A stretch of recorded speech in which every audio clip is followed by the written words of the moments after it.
Apa itu syukur? Sebentar. Ibu bersyukur punya rumah? Syukur. Ibu bersyukur punya kendaraan? Bersyukur punya keluarga? Ada suami, ada anak-anak, bersyukur? Baik. Yakin? Bersyukur diberikan pakaian? Yakin? Masa? Nah, sekarang apa itu syukur? Syukur itu pelan-pelan.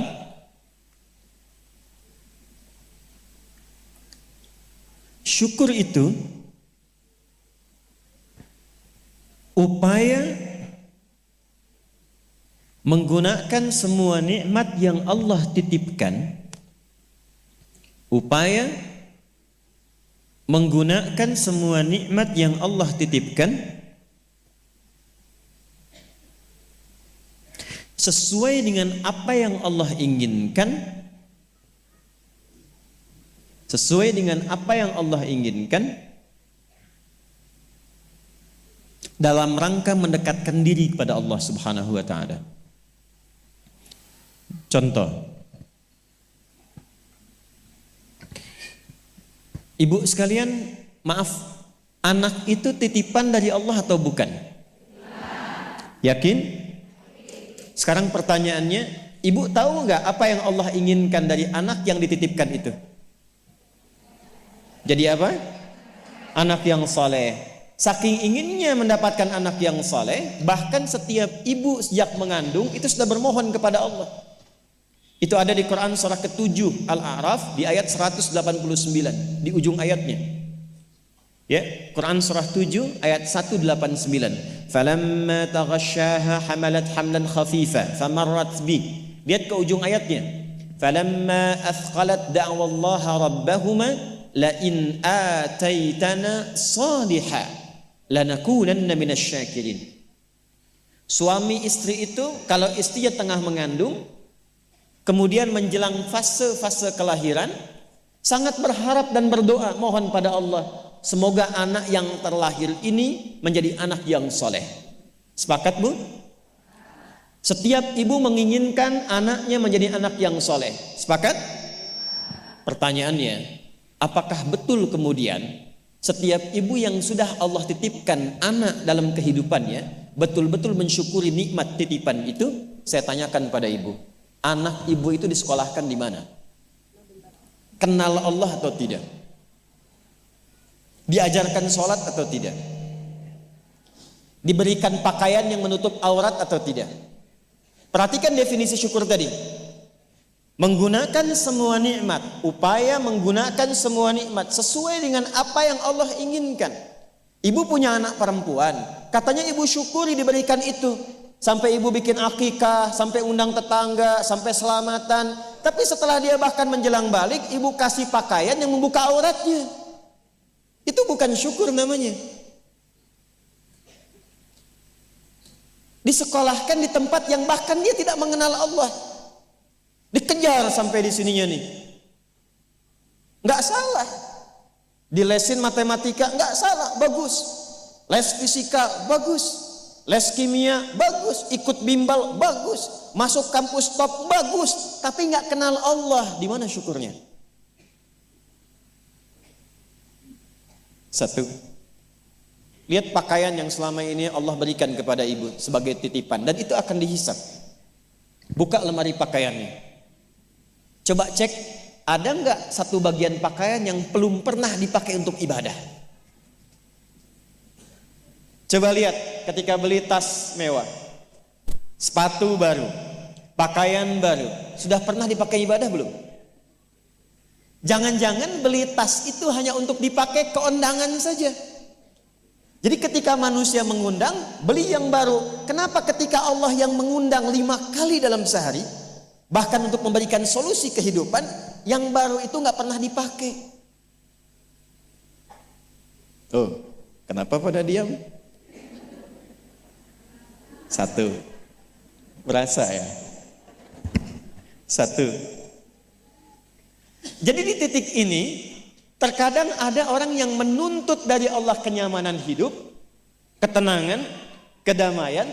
Tapi ketika Allah memberikan apa yang diinginkan, tidak menggunakan nikmat itu yang membuat dia damai. Tidak menggunakan titipan itu yang membuat dia tenang dalam kehidupan. Karena itu saya ingin memulai dengan mengajak kita semua, ayo kita lihat lagi apa saja titipan Allah yang telah dititipkan dalam kehidupan ibu dan bapak yang ada di luar saat ini sampai dengan detik ini.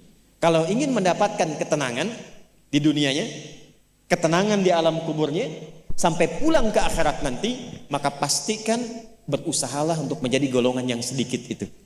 Gunakan semua nikmat itu pada hal yang Allah inginkan.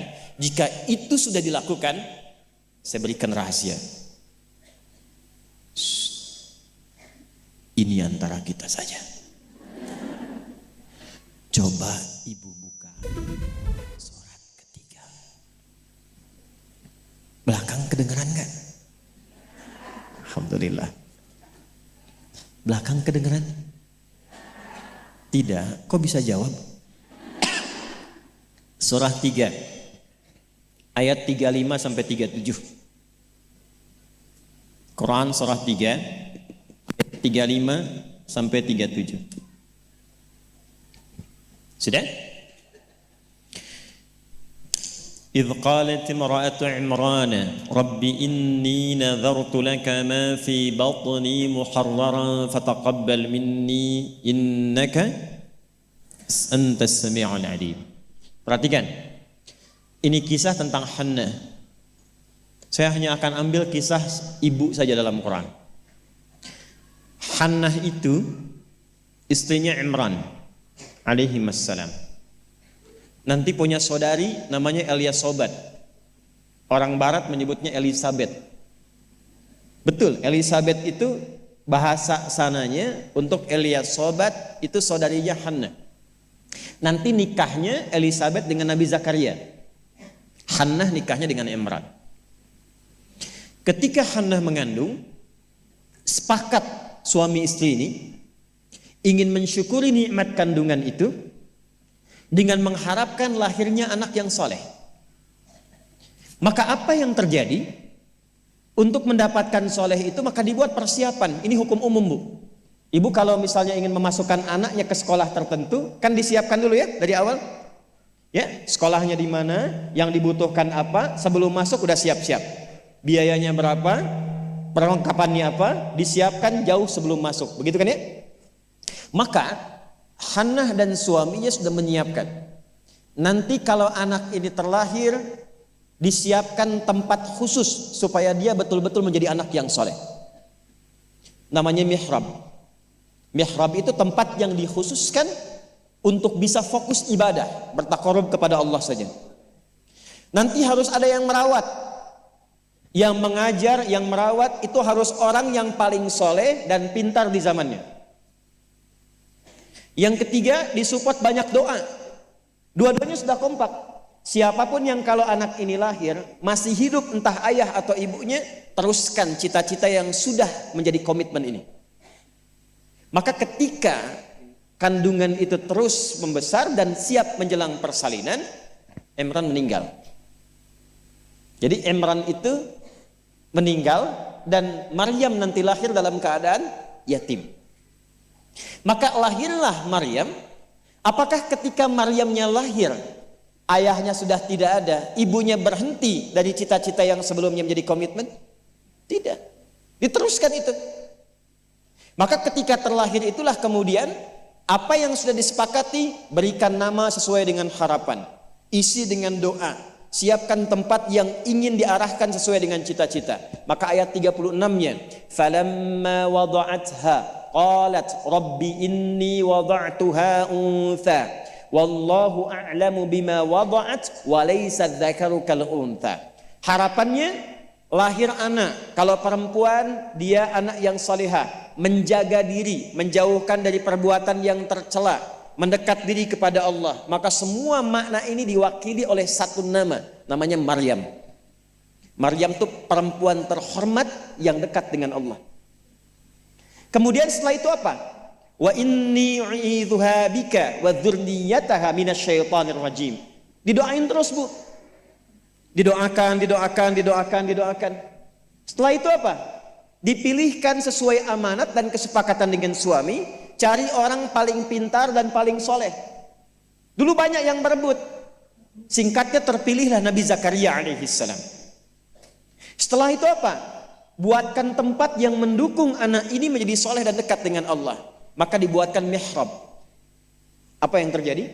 Ketika mihrabnya sudah siap, yang mendidiknya sudah siap, doanya mengalir, namanya sesuai dengan harapan, maka orang tua itu tidak sulit lagi untuk merawatnya. Setelah itu Allah yang berkenan memperhatikan sampai tumbuh dewasanya. Perhatikan ayat 37-nya. Fataqabbalaha rabbuha biqabulin hasanin wa ambataha nabatan hasana wa kaffalaha Zakaria. Satu, Zakarianya ada. Kullama dakhala 'alaiha Zakaria al-mihrab. Dua. Wajada 'indaha rizqa. Qala ya Maryam anna laki hadha? Qalat huwa min 'indillah. Innallaha yarzuqu man yasha bighairi hisab. Jadi doanya sudah, namanya sudah, yang mendidiknya sudah, tempatnya sudah. Kalau itu 4 terpenuhi, kata Allah, kamu hei Hannah, gak usah lelah lagi merawat anakmu itu. Biarkan aku dengan kehendakku yang memudahkan semua perawatan anakmu sampai tumbuh dewasa. Demi Allah Bu, setiap butuh apapun, orang tuanya tidak susah. Setiap akan diantar makanan, makanan sudah ada. Mau diantar pakaian, pakaian sudah ada. Dan semua pertumbuhannya langsung diperhatikan oleh Allah. Jadi ketika syukur itu diterapkan dalam kehidupan, maka seorang hamba akan beralih dari hamba biasa statusnya menjadi hamba yang istimewa di hadapan Allah Subhanahu wa taala. Ini yang ingin saya contohkan. Bersyukur itu bukan hanya sekedar mengungkapkan alhamdulillah atas nikmat yang diperoleh, tapi ada peluang untuk menambah nikmat-nikmat lanjutan. Ini ayat ini yang menginspirasi Al-Imam Asy-Syafi'i, Imam Ahmad bin Hanbal. Tidak banyak orang tahu Imam Syafi'i itu single parent Bu ibunya. Imam Ahmad bin Hanbal itu single parent. Jadi begitu dititipkan anak laki-laki Imam Ahmad, bapaknya meninggal, ibunya yang gendong sana sini. Musim dingin, dimasakin air. Kan belum ada water heater waktu itu. Dimasakin Bu, malam-malam, diwuduin pakai air hangat. Digendong oleh ibunya ke masjid, ke halakoh-halakoh para ulama, disimpan, selesai digendong, dibawa lagi. Apa yang terjadi? Ketika semua nikmat dititipkan anak itu disyukuri sesuai dengan apa yang Allah kehendaki, jadilah Imam Ahmad. Ibu kenal Imam Al-Bukhari? Ayo bilang kenal. Ini juga sama, single parent.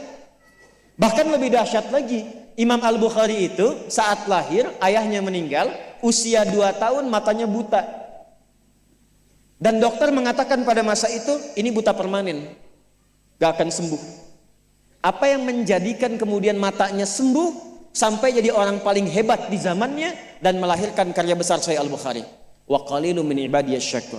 Ibunya. Jadi betul-betul mensyukuri nikmat diberikan seorang anak, dititipkan seorang anak. Jadi nggak pernah lihat Bu. Jangan lihat kata orang ini anak si fulan, misalnya si fulana ini kurang begini, anak si fulana autis, anak si fulana begini, nggak ada. Nggak ada satu anak pun terlahir yang tidak punya keistimewaan, itu tidak ada. Tanamkan pada hati yang paling dalam. Dalam kondisi apapun Allah menitipkan anak pada ibu, itu ada keistimewaan di dalamnya yang menyempurnakan kebahagiaan dalam rumah tangga. Pernah ada seorang ibu sedih karena begitu terlahir anaknya divonis lumpuh otak, cerebral palsy, lumpuh otak. Saya katakan, belum tentu itu jadi kekurangan.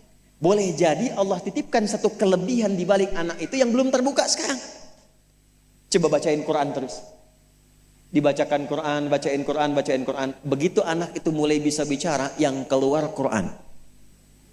Begitu dicek oleh seorang ustadz, ternyata anak itu sudah hafal Quran 30 juz. 30 juz. Dan barakah anak itu yang kemudian membawa si ibu jadi keliling-keliling. Haji, umrah, ke satu tempat yang tidak pernah dikunjungi sebelumnya. bertemu dengan orang hebat yang tidak pernah dibayangkan sebelumnya. Ternyata lewat wasilah anak itu. Disyukur itu membahagiakan. Itulah syukur. Syukur itu dampaknya banyak, Bu. Dia nggak akan tertinggal, dunia dapat, akhirat juga diraih.